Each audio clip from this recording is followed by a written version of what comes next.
to hear in Orangeburg about the urgent need for high-speed internet, in particular for rural communities where students have had to go to the public library just to submit their homework on the Wi-Fi. Because you voted in 2020, President Biden and I are connecting every person in America with high-speed internet, including more than 100,000 families right here in South Carolina. In 2020, you said we need to do more to help folks struggling with student loan debt, the young couples who worry that they will never be able to buy a home or start a family because of their student loans, the mothers who work 2 and 3 jobs just to keep up with their monthly payments. And so, because you voted in 2020, President Biden and I have canceled more than $136 billion in student loan debt for more than 3.5 million Americans. And although the Republicans in Congress refuse to work with us to cancel more debt, we will not be deterred. President Biden and I will keep fighting for relief from student loan debt. South Carolina, in 2020, you said, as you just heard, I say it often, HBCUs are centers of academic excellence. And we must do more to support them. They don't have the kinds of endowments that some other schools have, although they produce leaders of our country and our world. So as a proud HBCU graduate, I made sure we invested more than $7 billion in HBCUs across our nation, including nearly $60 million for the students right here at South Carolina State, to help them pay for textbooks and laptops and rent. In 2020, you told us we need to lower health care costs, especially for insulin for our seniors. In fact, raise your hand if you have a family member with diabetes. Right. For too many years, too many of our seniors had to make the choice of either filling their prescription or filling their refrigerator. But because you voted, President Biden and I took on Big Pharma, and we capped the cost of insulin for our seniors at $35 a month. And we capped the entire cost of prescription medication to $2,000 a year. So this is just some of what we have accomplished since we took office. Over the past 3 years, President Biden and I have lowered costs, created opportunity, and are building an economy that works for working people. We have created more than 14.5 million new jobs, increased wages for tens of millions of Americans. Today, consumer confidence is up, and consumer spending is an all-time high. And although we have more work to do, let us be clear, America's economy continues to be the strongest in the world. So it all comes down to this. President Biden and I are guided by a fundamental belief. We work for you, the American people, and every day we fight for you. Sadly, however, that is not true for everyone. Case in point, Donald Trump. Former President Trump has made clear time and time again his fight is not for the people. He fights for himself. He openly talks about his intention to weaponize the Department of Justice.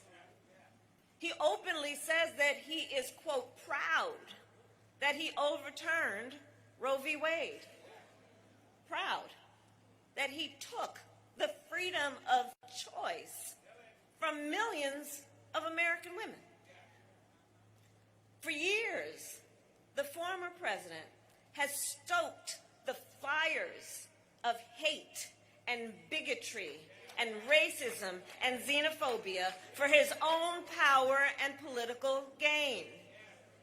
He accused immigrants of, quote, poisoning poisoning the blood of our country. And after neo-Nazis marched in Charlottesville, he said there were, quote, very fine people on both sides. The former president openly talks about his admiration for dictators and has vowed that he will be a dictator on day one. Understand what dictators do. Dictators put journalists in jail. Dictators suspend elections. Dictators take your rights.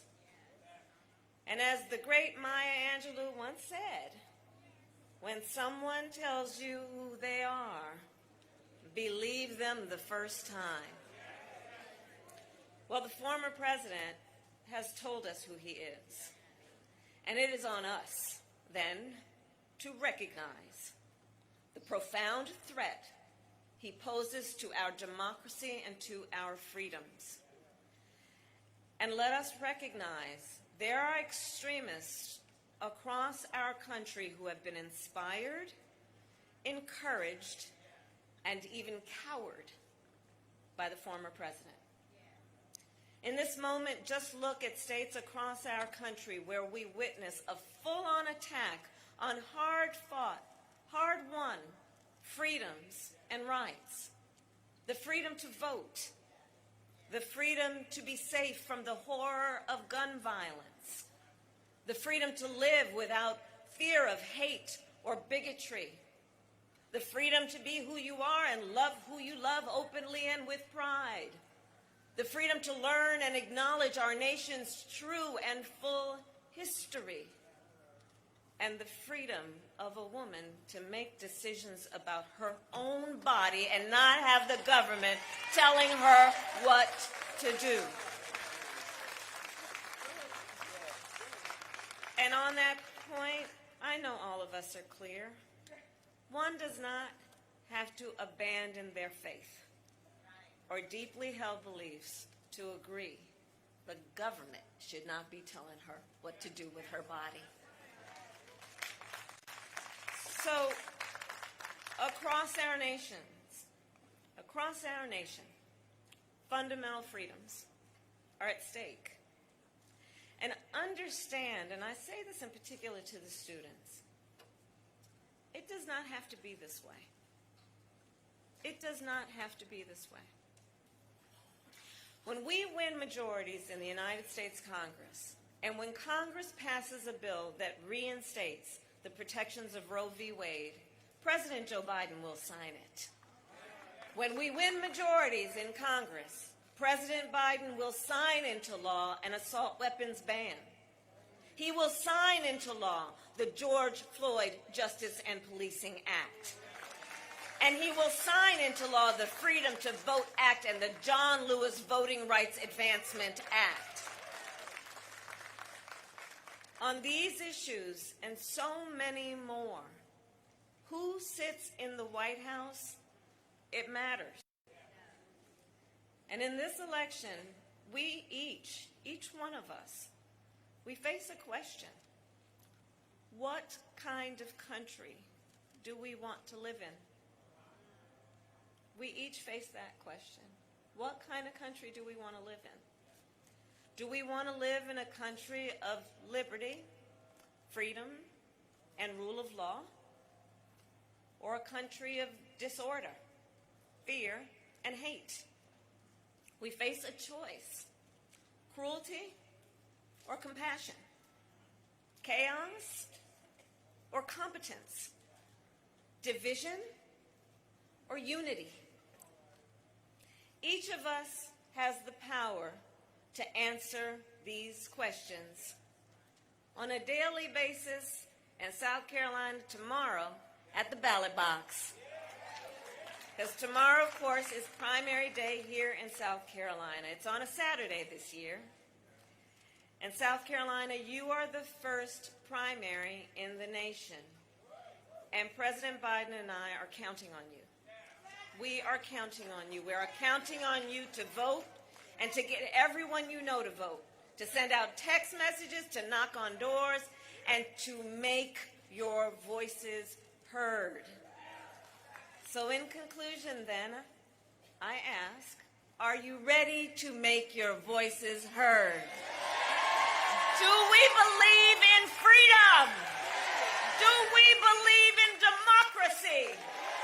Do we believe in opportunity for all?